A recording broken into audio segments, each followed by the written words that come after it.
Ja, wir haben zum Beispiel ein Modell bauen lassen von West-Berlin, also ein richtiges Städtemodell mit großen,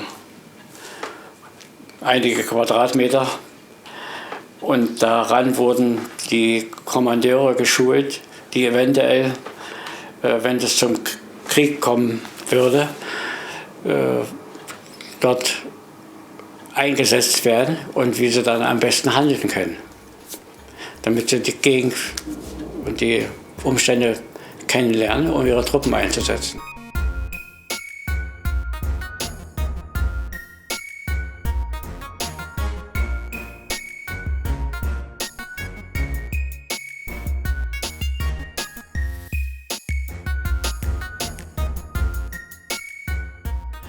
Und dann hat man Leute gesucht, oder die den Offiziersberuf einschlagen würden.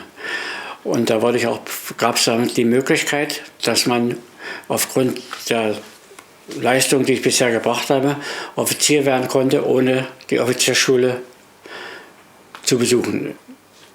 Offizier werden, ja, habe ich zugestimmt, alles klar. Und das ist ja dann erstmal für 12 Jahre, bis Laufbahn, und bin dann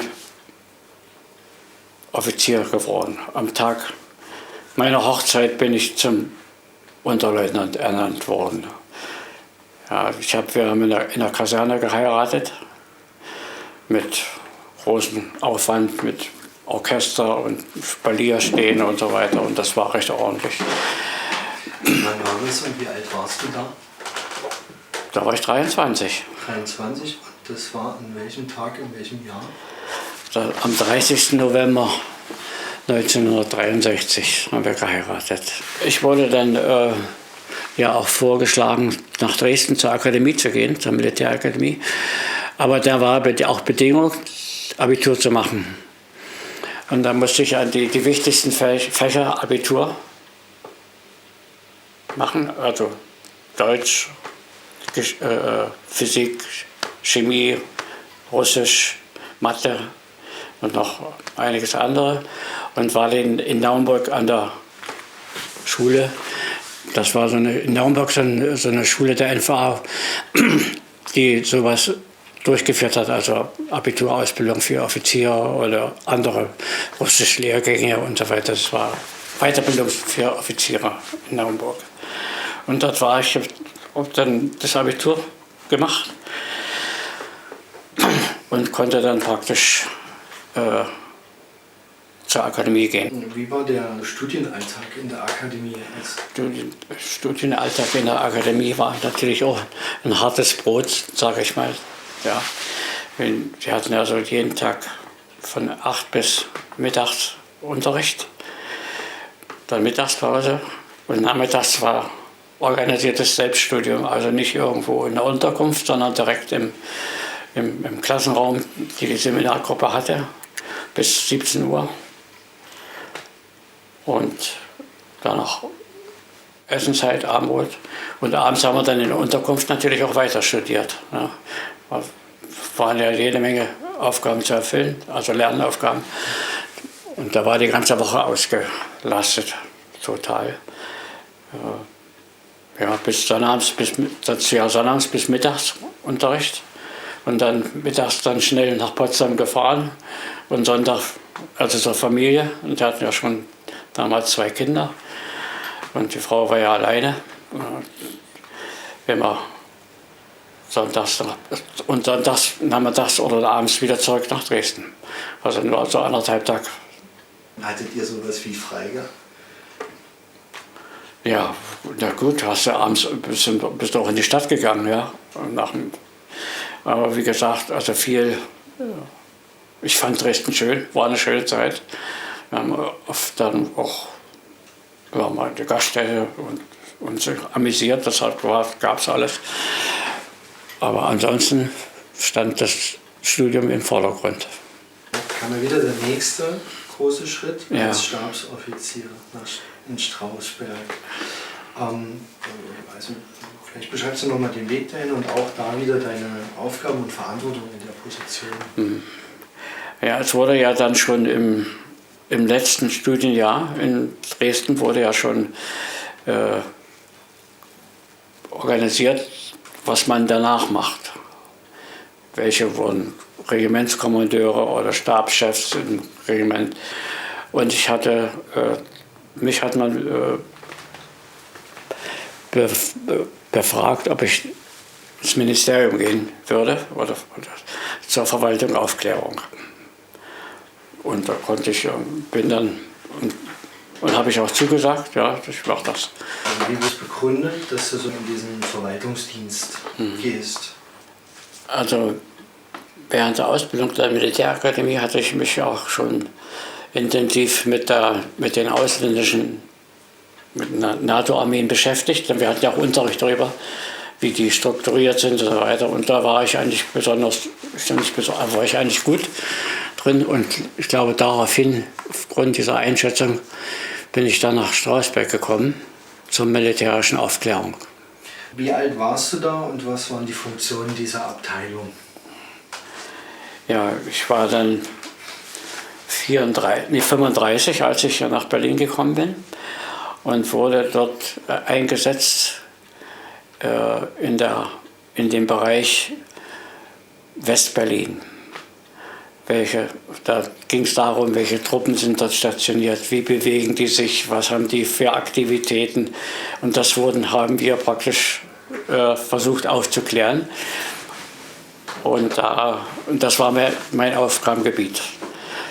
Wir haben dann jede Woche einmal so einen Bericht verfasst über die Bewegung der Truppen in Westberlin, was haben die Amerikaner gemacht, was haben die Engländer gemacht, was haben die Franzosen gemacht, welche Ausbildung, was wurde uns, nach dem, was uns bekannt war, wurde das zusammengefasst und wurde dann zum Ministerium geschickt, also zum Minister. Ja. Die Handlung der Truppen in Westberlin, das war meine Aufgabe da in diesem Fall. Und wie waren so die Arbeitsbedingungen? Wie sah so ein typischer Arbeitstag aus, wie du gestartet bist? Ja, die Arbeitsbedingungen war erstmal früh die Westberliner Zeitung lesen, Tagesspiegel, Morgenpost und daraus Schlüsse zu ziehen, wenn die was berichtet haben über die entsprechenden Aktivitäten der Alliierten. Und wir hatten natürlich auch da Leute tätig, die das beobachtet haben, in Westberlin, von denen wir Informationen bekommen haben, wie das abläuft, was die machen und so weiter. Vielleicht kannst du mal so noch ein paar spezifische Ereignisse nennen, welche Informationen ihr beschafft habt und wozu welche sind? Ja, wir haben zum Beispiel ein Modell bauen lassen von Westberlin, also ein richtiges Städtemodell mit einige Quadratmeter. Und daran wurden die Kommandeure geschult, die eventuell, wenn es zum Krieg kommen würde, dort eingesetzt werden und wie sie dann am besten handeln können, damit sie die Gegend und die Umstände kennenlernen, um ihre Truppen einzusetzen. Was war der Unterschied eurer Arbeit zu der Staatssicherheit? Ja, wir haben uns ja also nur mit militärischen Aktivitäten beschäftigt, europaweit. Ja. Und dort entsprechend die Informationen verarbeitet und weitergemeldet. Hauptsächlich, also viel bekommt man ja mit alleine aus der Presse. Damals gab es ja kein Internet oder sowas. Die Presse, wenn die richtig studiert wurde oder gemacht oder das Fernsehen beobachtet, konnte man viele Schlüsse ziehen. Ja. Das war praktisch unsere Hauptaufgabe, das zu machen. Und natürlich hatten wir auch Informanten, die uns dann auch berichtet haben, was passiert und wie es passiert. Und das wurde entsprechend dann auch verarbeitet und weitergemeldet. Wie war das, dass ihr sozusagen tagtäglich auch mit der Information aus dem Westen konfrontiert war? Was hat das mit euch gemacht? Konntet ihr das gut abhalten oder hat euch das auch teilweise verunsichert? Naja, verunsichert nicht. Wir haben natürlich darüber nachgedacht und entsprechend versucht, das zu verarbeiten, ohne dass man da in irgendwelchen Konflikten kommt. Ja. Und hat das gut geklappt? Eigentlich schon, ja. Die 70er schließt sich ja dann nochmal ein neues Arbeitsfeld an. Vielleicht kannst du das nochmal beschreiben, wie da der Ablauf war, eure Aufgaben und wem ihr Bericht erstattet habt. Also, nachdem ich praktisch die Sache mit West-Berlin abgeschlossen hatte, wurde ich in das Aufklärungszentrum versetzt, zur täglichen Lageaufklärung, und habe dort praktisch in Schicht gearbeitet. Das heißt, ich war da Schichtleiter und wir hatten dann mehrere Mitarbeiter und haben dann praktisch den ganzen Tag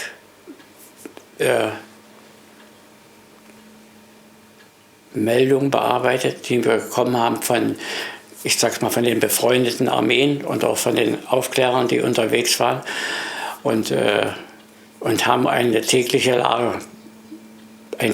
Lagebild gemacht aus all diesen Informationen.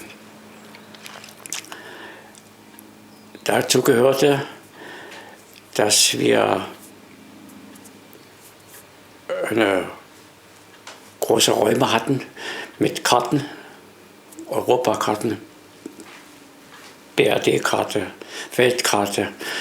Und da wurden die entsprechenden Aktivitäten eingetragen auf Karte von uns, von den Mitarbeitern, die ich hatte.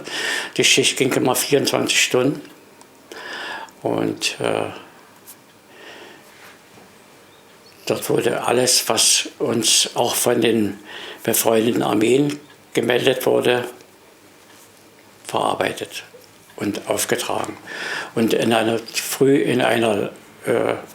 Bericht zusammengefasst.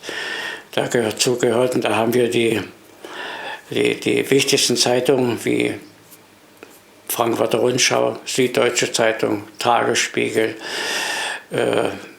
die Welt, die wichtigsten Artikel rausgeschnitten und zu einer Pressemeldung zusammengefasst.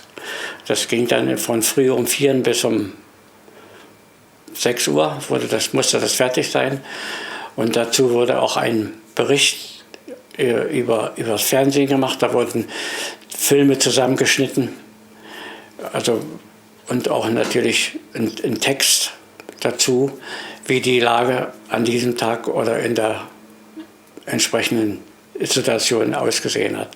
Wenn Übungen waren, wie die Aktivitäten waren, welche Besonderheiten gab es dort und so weiter. Und das wurde täglich dann praktisch zum Minister gemeldet. Aus Sicht von euch Berufstätigen beim Militär, was war für euch der Kalte Krieg? Wie habt ihr die Zeit verstanden und erlebt? Das ist eigentlich, wir waren ja im militärischen Leben eingebunden. Da gehörte eigentlich das dazu, dass man sich mit solchen Fragen auseinandersetzt und das einschätzt. Und wir waren immer der Meinung, wir stehen auf der richtigen Seite.